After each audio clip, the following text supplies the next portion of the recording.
Math solutions for everyone. Good morning. Lecture number 28। इस lecture में हम प्रॉब्लम सेट प्रैक्टिस सेट 1.4 में fourth problem देखेंगे और फिफ्थ भी देखेंगे। तो आप फोर्थ देख लीजिए। Question number fourth, triangle LMN similar with triangle PQR। Triangle LMN और ट्रायंगल PQR सिमिलर ट्रायंगल्स है। अब ये दोनों अगर सिमिलर ट्रायंगल्स है तो number 1, corresponding angles are congruent. Number 2, corresponding sides are in proportion. Number 3, ratio of areas of two triangle की property. अब आपको ये सभी बातें अगर मालूम है तो ही आप इस प्रॉब्लम में जो इंफॉर्मेशन दी गई है और उसके बेस पर जो प्रॉब्लम आपको पूछा गया है उस पर आप कुछ ना कुछ कर पाएंगे, यानी सीधे सीधे आप प्रॉब्लम सॉल्व कर पाएंगे। अब ये बातें मालूम होंगी तब ही।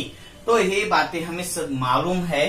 अब हम आगे जाकर और कुछ बातें इसमें दी गई है या फिर सीधा प्रॉब्लम पूछा गया है ये समझ लेते हैं। आगे 9 टाइम्स 9 इंटू यानी 9 times area of triangle PQR। Triangle PQR का एरिया और उसका 9 टाइम्स इज इक्वल है, वो इक्वल होगा 16 times of area of triangle LMN। ये बात भी आपको यहां पर दी गई है इंफॉर्मेशन के तौर पर।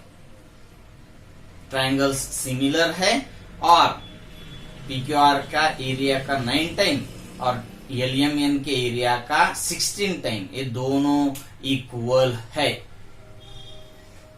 If QR equal to 20 units, और ये भी हमें बताया गया है कि लेंथ ऑफ QR 20 यूनिट्स है। अब इतना तो हमारे लिए काफी होगा जब हमें पूछा जाता है देन फाइंड MN। अब अगर आपको QR दिया गया है तो आपको MN ही पूछा जाएगा। QR देंगे और LM पूछेंगे ऐसा तो नहीं हो सकता।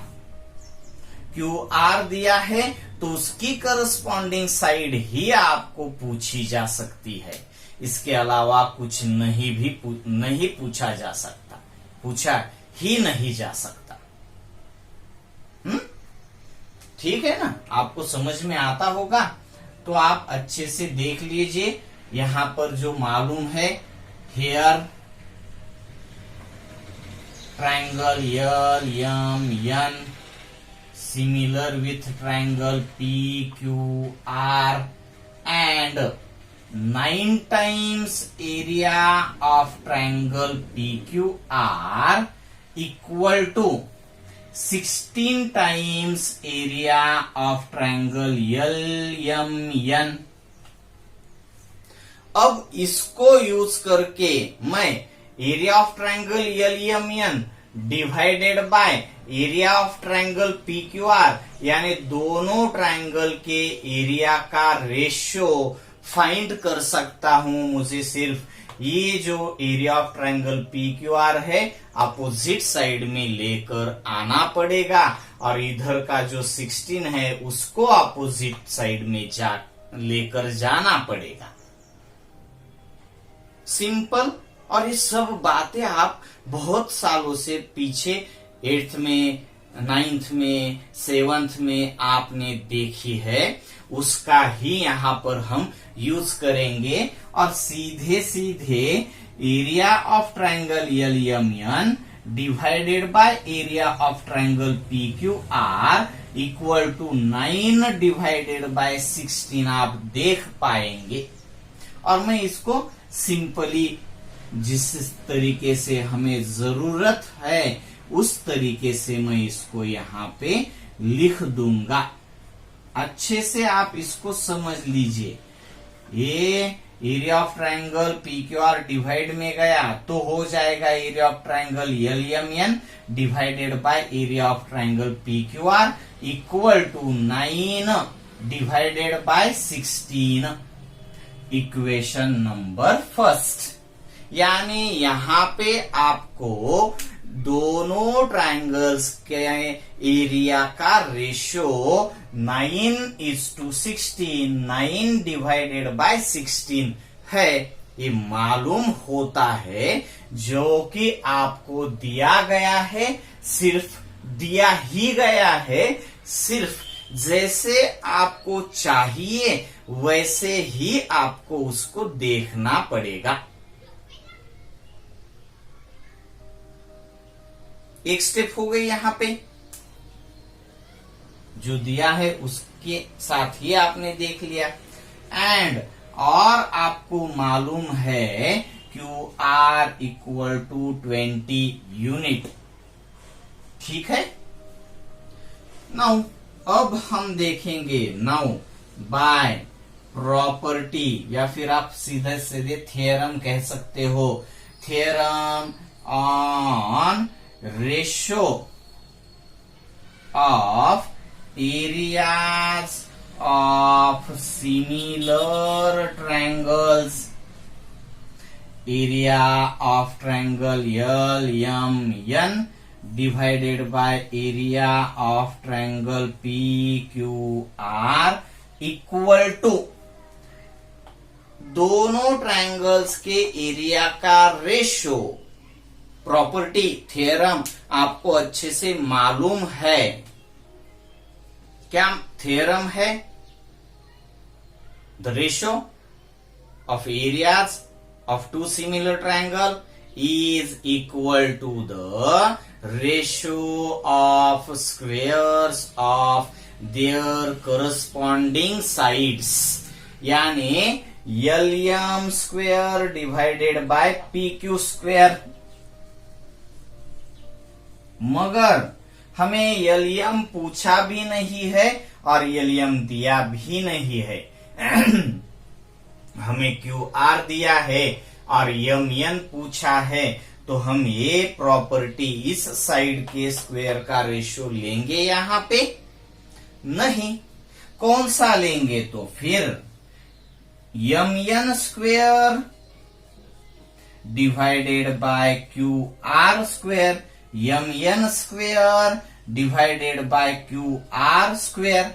हाँ, यही लेंगे, क्योंकि यहाँ पे QR हमें मालूम है, MN हमें फाइंड करना है।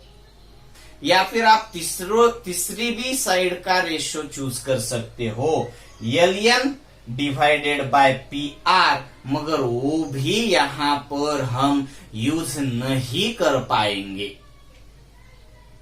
जो हम यूज कर पाएंगे उसी को ही हम यहाँ पर ले लेते हैं। और अब LMN ट्रायंगल LMN का एरिया और ट्रायंगल PQR का एरिया, ये रेशियो आपके पास ऑलरेडी है, तो हम इस रेशियो को यहाँ पर यूज कर सकते हैं। और आपको QR साइड की लेंथ भी मालूम है, तो यहाँ पे भी हम QR साइड की लेंथ यूज कर सकते हैं।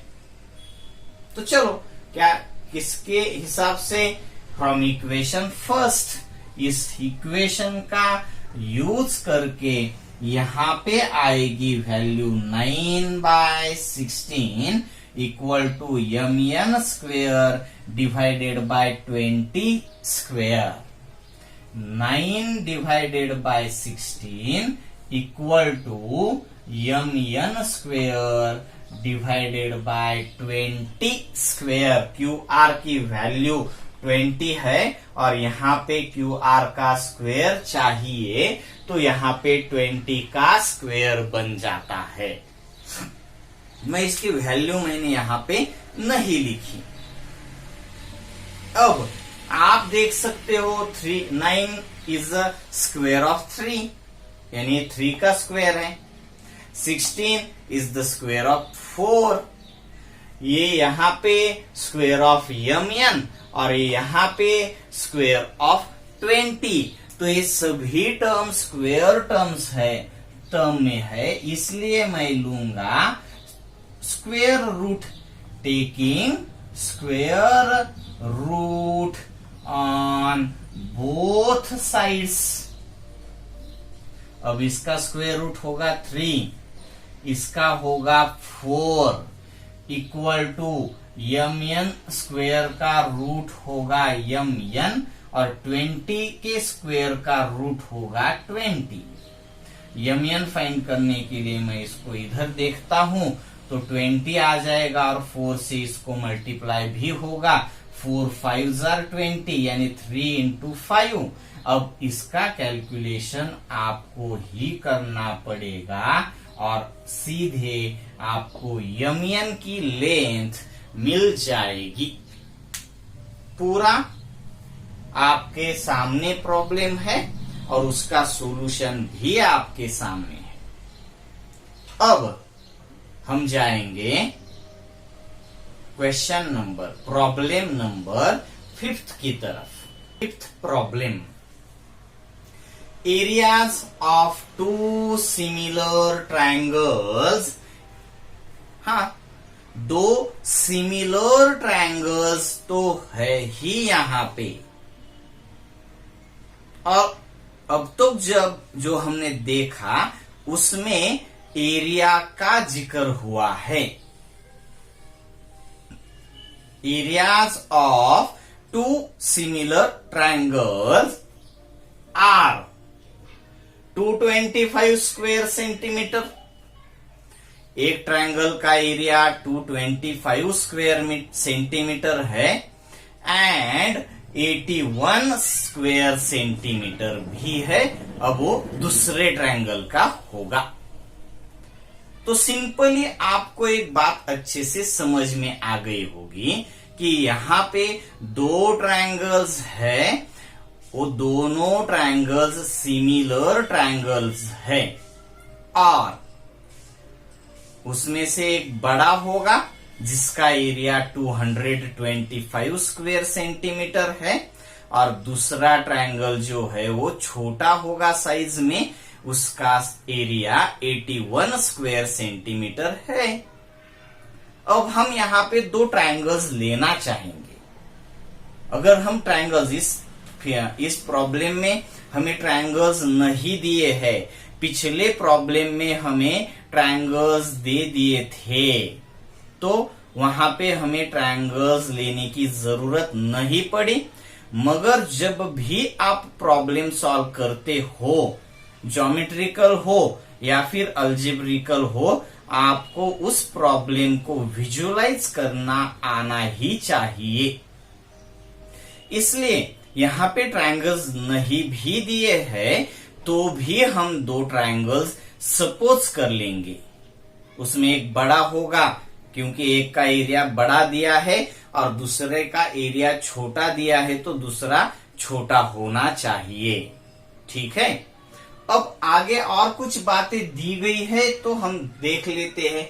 If a side of the smaller triangle, हाँ, एक ट्रायंगल जो स्मॉलर ट्रायंगल है, एक बिगर है और एक स्मॉलर है, तो side of the smaller triangle is 12 centimetre.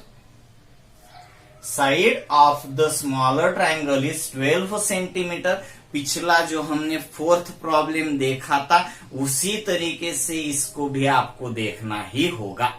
Same problem है, वहां पे ट्रायंगल्स के नाम आपको दिए थे, यहाँ पे नहीं दिए हैं तो हम सपोज कर लेंगे। और एक जो छोटा ट्रायंगल है उसकी एक साइड आपको दी गई है, तो सीधा सीधा है, जिस ट्रायंगल की जो साइड दी गई है तो दूसरे ट्रायंगल की उसकी करस्पॉन्डिंग साइड ही आपको पूछी जा सकती है, दूसरी साइड आपको पूछी नहीं जाएगी। और देख भी लीजिए, then find corresponding side of bigger triangle, वही होगा आपका प्रॉब्लम। और जैसे जैसे आप प्रॉब्लम को पढ़ते जाते हो, वैसे वैसे जो इंफॉर्मेशन आपके सामने आती है उसके बेस पर क्या पूछा जा सकता है वो भी आपको पता लगना चाहिए। और लग सकता है जब आप उस पर अच्छे से ऑब्जर्व करते हो तब। ओके, तो चलो हम सीधा अब सॉल्यूशन की तरफ जाते हैं। वहां पे मैं दो ट्रायंगल्स ले लेता हूं। Let triangle A B C and triangle P Q R are similar triangles. आप पूरा लिख दीजिए, मैं सिंबल में ट्रायंगल लिखता हूं। ट्रायंगल्स कैसे है? सिमिलर ट्रायंगल्स है। यहाँ इसको हम बिगर ट्रायंगल सपोज कर लेते हैं और पी के आर को स्मॉलर ट्रायंगल सपोज कर लेते हैं। तो आपको बिगर ट्रायंगल का एरिया मालूम है, हम यहाँ पे वो भी लिख देंगे। एंड आपको स्मॉलर ट्रायंगल का भी एरिया मालूम है, तो हम वो भी लिख देंगे। एंड और एक बात मालूम है, स्मॉलर ट्रायंगल की एक side and the side of smaller triangle is 12 centimetre. Therefore हम PQ ले लेते हैं उसको। PQ होगी 12 सेंटीमीटर की। PQ अगर 12 सेंटीमीटर की है तो PQ के करस्पॉन्डिंग साइड आपको बिगर ट्रायंगल में फाइंड करनी होगी। यानी अगर आपको PQ मालूम है तो AB, अगर आपको PQ मालूम है तो AB आपको फाइंड करना है इस प्रॉब्लम में। तो by theorem on ratio of areas of similar triangles. Two similar triangle कहते हो आप तो भी चलेगा।